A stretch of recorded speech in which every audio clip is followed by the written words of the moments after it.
오늘은 야베스 기도에 대해서 제가 이 설교를 한 3년마다 한 번씩 하는 것 같습니다. 그래서 우리가 올해를 마무리하고 내년을 우리가 어떻게 준비할 것인가 오늘 말씀을 통해서 우리가 기도로 돌파하는 2024년이 되길 바라면서 함께 말씀을 나누도록 하겠습니다. 우리 9절 말씀인데요. 우리 한 번 더 읽도록 하겠습니다. 시작. 야베스는 그 형제보다 존귀한 자라. 그 어미가 이름하여 야베스라 하였으니 이는 내가 수고로이 낳았다 함이더라. 어머니가 태어난 아기에게 이름을 야베스라고 지었습니다. 지금이야 아버지, 어머니가 이름을 짓고 때로는 할아버지, 할머니가 이름을 짓는 경우도 있지만 당시에는 특별한 경우를 제외하고는요, 아버지가 일반적으로 이름을 지었습니다. 그런데 어머니가 이름을 지었다라는 것은 그 가정에 좀 특별한 사정이 있다라는 뜻입니다. 어쩌면 아버지가 안 계신 한부모 가정일 수도 있습니다. 아니나 다를까 계속해서 등장하는 이름들이 심상치 않습니다. 어머니가 지어준 야베스의 이름의 뜻이 무엇이냐? 바로 고통이라는 뜻을 갖고 있습니다. 보통 집안에서 이제 아기가 태어나면 모든 이의 축복을 받고 모든 사람의 관심을 다 받잖아요. 근데 야베스는 태어날 때부터 환영받지 못했습니다. 어머니가 아기가 태어났는데 그 이름을 너는 고통이야 라고 이름을 그렇게 지은 것입니다. 집안에 강아지를 키워도 우리가 이쁜 이름을 지어주려고 그렇게 노력을 하는데 아기가 태어났는데 아기에게 너는 고통이야 라고 이름을 지어준 것입니다. 유대인들은요, 나는 내 이름대로 내 인생이 된다라고 그런 생각을 갖고 있었습니다. 그래서 이름을 짓는 것이 유대인들에게는 굉장히 중요했습니다. 룻기서를 보면요, 시어머니 나오미가 등장을 하는데 그의 두 아들이 있었습니다. 말론과 기론인데요. 말론은 허약하다라는 뜻이고 기론은 수착하다라는 뜻이에요. 그리고 그들은 그의 이름대로 젊은 나이에 죽게 됩니다. 솔로몬의 이름의 뜻은 이제 평화롭다입니다. 그래서 그는 한평생 전쟁을 치르지 않는 평화로운 시대를 살게 되는 왕이 됩니다. 근데 아기의 이름을 고통이라고 지은 것입니다. 내가 너를 낳기는 했는데 너는 나에게 참 너무 고통스러운 존재다. 그래서 아기를 포기한 것과 같습니다. 다른 힘든 상황에서 태어났으면 역전이다, 혹은 돌파다, 부흥이다 라고 이름을 지으면 좋을 것 같은데 어머니는 현 상황 그대로 너는 나에게 고통이야. 그 사람들은 평생 너를 고통이라고 부를 거야. 그 이름을 지은 것입니다. 유대인들은 이름이 중요했기 때문에 야베스는 불안했습니다. 인사할 때마다 저는 고통입니다 라고 인사를 하는 거예요. 사람들이 부를 때마다 미스터 페인이라고 부르면 야, 정말 내 인생 내 이름대로 되는 거 아니야? 라는 불길한 생각이 드는 것입니다. 그러나 야베스는 이 모진 운명을 끊어버렸습니다. 무엇으로요? 바로 기도로 끊어버렸다는 것입니다. 그리고 위대한 미래로 도약을 했습니다. 신학자 제이콥 마이어스가 이런 말을 했어요. 유대인들 사이에서 이름을 바꾸면 자신의 상황도 바꿀 수 있다라는 기대감으로 계명을 하는 전통이 있었지만 기독교인은 기도로 삶의 실패를 바꾸어 나가는 사람이다 라고 말했습니다. 사랑하는 여러분, 뭐가 좀 바뀌면 좀 나아질 거라는 생각이 드시나요? 나는 금수저도 아닌데 부모가 바뀌면 좀 나아질까? 남편이 바뀌면, 아내가 바뀌면 좀 나아질까? 자식이 바뀌면 좀 나아질까? 내 운명, 내 팔자. 2024년에는 그런 말 하지 마시기 바랍니다. 하나님의 자녀인 우리는 기도로 돌파할 수 있습니다. 야베스가 드린 두 가지 기도에 대해서 함께 살펴보길 원하는데 그 첫 번째는 복에 복을 더하사 나의 지경을 넓히소서라는 기도입니다. 우리 10절 상반절인데요. 우리 한 번 더 읽도록 하겠습니다. 시작.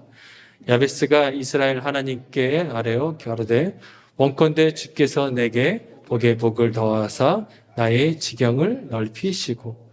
그가 가장 먼저 한 것은 뭐냐면요, 하나님을 찾는 것이었습니다. 이것이 가장 중요합니다.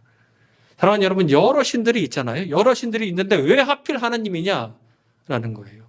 이 세상에 여러 신을 기록한 경전들이 있는데 그 경전들을 보게 되면요, 신의 강력한 힘에 대해서는 기술을 하고 있습니다. 그러나 이 세상의 시작과 이 세상의 끝과 또 내가 이 세상에 왜 태어났는지, 내가 죽으면 어디로 가는지, 내가 이 세상에서 왜 의미 있게 살아야 하는지, 이 모든 것을 기술한 책은 오직 성경밖에 없다라는 것입니다. 그리고 창세기 1장 1절은 우리에게 분명히 말하고 있습니다. 태초에 하나님이 천지를 창조하시니라. 하나님으로부터 모든 게 시작됐다라고 말하고 있습니다. 그래서 우리가 창조주 하나님을 믿는 것입니다. 야베스는 이것을 알고 있었습니다. 이 세상을 만드신 창조주 하나님 아버지, 그분이 나를 이 세상에 보내셨고 하나님은 나를 향한 분명한 계획을 갖고 계신다. 나의 어머니는 나를 고통이라고 부르고 어쩌면 나를 계획하지도 않은 채 그냥 나를 출산했을 수도 있을지 모르지만 나의 하나님은 분명한 계획을 갖고 나를 이 세상에 태어나게 하셨다. 나는 하나님의 자녀다라고 선포한 것입니다. 그리고 야베스는 유일한 구원자 되신 창조주 하나님께 기도합니다. 복에 복을 더하사. 야베스는 지금 진지하게 기도하는 거예요. 하나님, 제 인생에 복에 복을 더하여 주시옵소서. 우리 한국어나 영어에는 최상급이 있잖아요. 최고, 베스트 그런 게 있는데 히브리어에는요 최상급이 없습니다. 그래서 히브리어로 최상급을 표현할 때는 반복해서 표현하는 거예요. 예를 들어서 최고로 영광 받으실 거룩하신 하나님이라고 말할 때 히브리어로는 거룩하시고 거룩하시고 거룩하신 하나님, 그는 최고로 거룩하다라는 뜻을 갖고 있습니다. 야베스가 여기서 복에 복을 더해 달라라고 기록한 것은, 두 번 반복한 것은 하나님이 주실 수 있는 최고의 복을 허락해 주십시오라고 기도하는 것입니다. 성경적인 의미에서 복은 뭐냐면 사람의 힘으로는 얻지 못하는 초자연적인 하나님의 은혜를 말하고 있습니다. 하나님에서 복을 구할 때 그것은 사람의 힘으로 얻거나 바꿀 수 없는 신비한 놀라운 하나님의 은혜입니다. 에베스는 하나님께 그 최고의 복을 구하며 구체적으로 기도합니다. 10절 상반절인데요. 우리 한 번 더 읽겠습니다. 시작. 야베스가 이스라엘 하나님께 아뢰어 가로되 원컨대 주께서 내게 복에 복을 더하사 나의 지경을 넓히시고. 나의 지경을 넓혀달라. 문자적인 의미로는 실제로 땅을 말하고 있습니다. 야베스는 겐 족속의 이방인 출신의 유다 지파 사람입니다. 그리고 12지파가요 이제 가나안 땅에 들어가서 땅 분배를 다 받는데 사람들이 가나안 사람들을 무서워해서 온전히 그 땅을 차지하지 못하게 됩니다.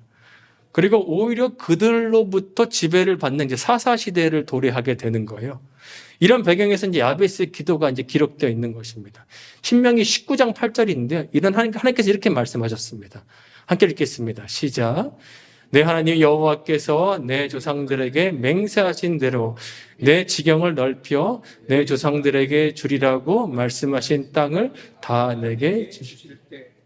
그래서 야베스가 하나님께서 말씀하신 내 지경을 넓혀주겠다라고 말씀하신 이 하나님의 약속의 말씀에 근거해서 하나님 저에게 약속하신 그 땅을 허락해달라고 축복해달라고 기도하는 것입니다. 그의 기도는 철저하게 하나님의 약속에 근거한 기도였습니다. 제가 9년 전에 워싱턴 DC에서 제가 사역할 때 금요 기도 시간이었어요. 이런 분위기였습니다. 그래서 이제 제가 찬양하다가 아프신 분이 계셔가지고 그분을 위해서 이제 함께 치유 기도를 하는 시간이 있었습니다. 근데 기도회를 마치고 목사님이 저를 부르시는 거예요. 전도사님, 앞으로 기도 인도할 때 성도님들이 기도하며 붙잡을 수 있는 약속의 말씀도 함께 말씀해 주세요. 그분들이 약속의 말씀을 붙잡고 그렇게 함께 기도해야 합니다라고 말씀하시더라고요. 근데 그 말을 듣는 그렇다라는 생각이 들었습니다. 시편 139편 5절인데요. 이렇게 나옵니다. 주께서 나의 앞뒤를 둘러싸시고 내게 안수하셨나이다. 하나님 육체적으로 마음적으로 아프신 분들이 계시다면 하나님 앞뒤로 둘러싸셔서 안수하셔서 치료해달라. 우리가 이 말씀 붙잡고 우리가 기도할 수 있는 것입니다.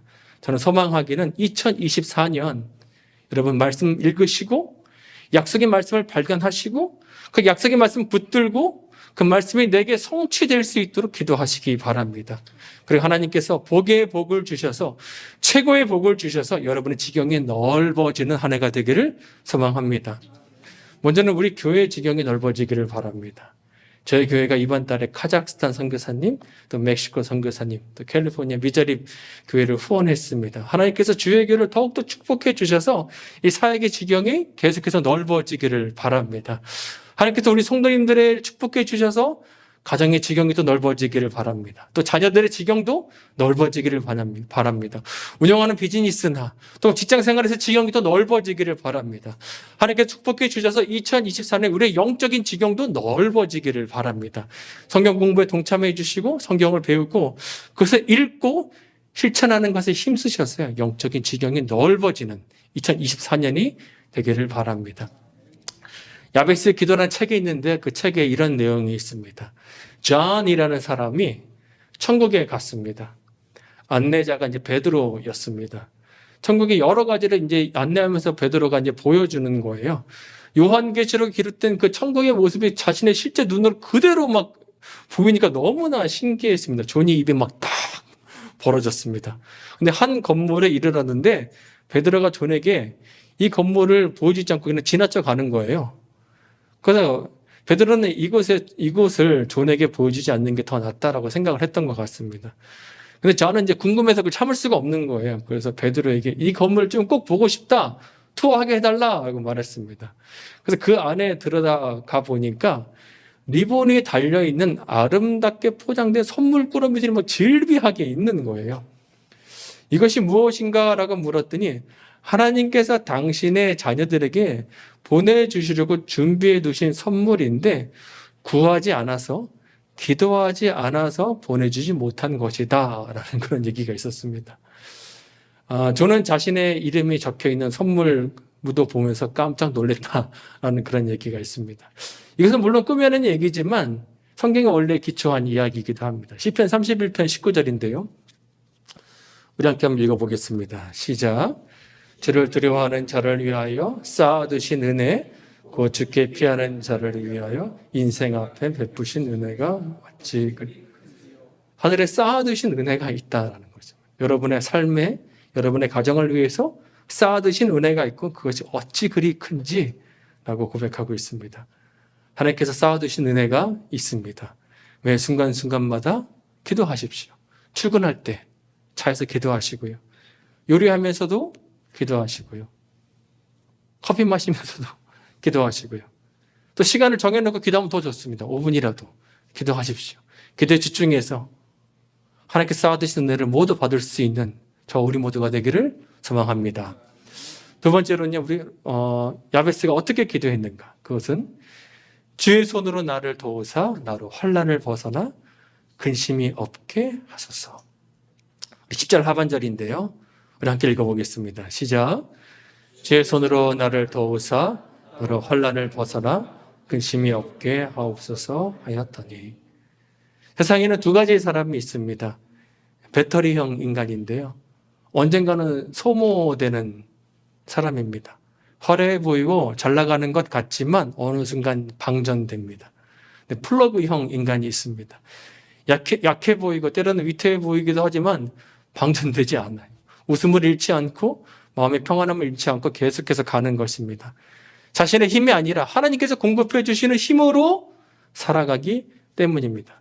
야베스가 지경을 넓혀달라라고 기도한 후에 이어서 이 기도를 한 것을 여러분 주목해 주시기 바랍니다.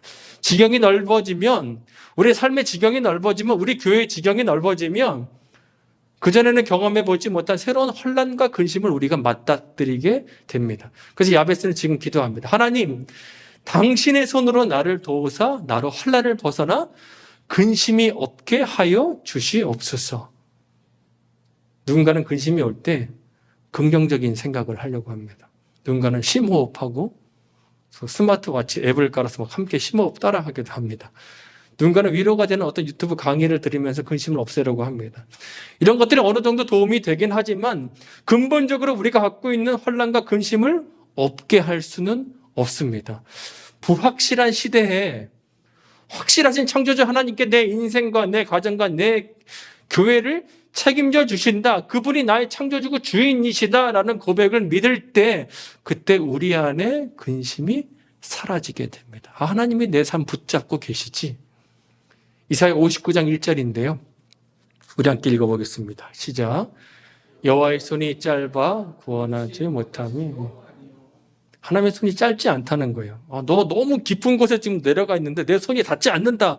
내가 너 구원하고 싶은데 못하겠어라고 그럴 일이 없다는 것입니다. 하나님의 손이 닿지 못하는 것이 없고 우리가 아무리 떨어져 있어도 손이 짧지 않아서 우리를 구원해 주실 수 있다라는 것입니다. 하나님의 손은 결코 짧지 않습니다. 그분은 나를 건져내 줄 수 있는 분이십니다. 주의 손으로 도우사 화를 벗어나 근심이 없게 해주시는 분이십니다. 어느 교회에서 이렇게 찬양을 했습니다. 우리 교회도 찬양하면 이제 PPT 하고 있는 재훈 형제 있잖아요. 이 처자리가 잘하면 티가 안 나고 글자 틀리면 확 티가 나는 너무나 힘든 사역이잖아요. 근데 매 주마다 이렇게 해주니까 얼마나 고맙고 감사한지 모르겠습니다. 근데 어느 교회에서 이제 예배합니다 그 찬양을 하는 거예요. 근데 PPT 담당자가 후렴의 가사를 잘못 쓴 겁니다. 예배합니다, 찬양합니다인데 애매합니다, 찬양합니다라고 쓴 거예요. 애매합니다, 찬양합니다. 황당 좀 당황스럽죠. 근데 이제 가사를 아시는 분들은 예배합니다, 찬양합니다. 근데 모르시는 분들은 이제 애매합니다, 찬양합니다 그렇게 부르는 거예요. 근데 그 중에 한 분이 굉장히 은혜를 받으시면서 이 애매합니다, 찬양합니다 부르는 거예요. 그래, 지금 내 인생 참 애매한 상황이지만 그럼에도 불구하고 내가 하나님 믿고 찬양한다. 애매합니다. 그러나 찬양합니다. 그렇게 고백했다라고 합니다. 야베스가 좀 애매한 상황이죠. 근데 하나님을 믿고 기도한 결과 어떻게 됐는가? 우리 10절 한번 더 읽겠습니다. 시작. 야베스가 이스라엘 하나님께 아뢰어 가로되 원컨대 주께서 내게 복의 복을 더하사 나의 지경을 넓히시고 주의 손으로 나를 도우사 나로 환난을 벗어나 근심이 없게 하옵소서 하였더니 하나님이 그 구하는 것을 허락하셨다라고 말씀하고 있습니다. 사랑하는 여러분, 좀 애매한 순간에 혹시 계신가요? 그러게 우리가 더욱더 하나님 믿고 찬양하고 기도해야 합니다. 2024년도에 우리 하나님 더욱더 붙잡고 기도함으로 애매한 그 상황을 결국 기도를 통해서 돌파하시고 하나님께서 그 구하는 것을 허락하시는 우리 모두가 되기를 소망합니다.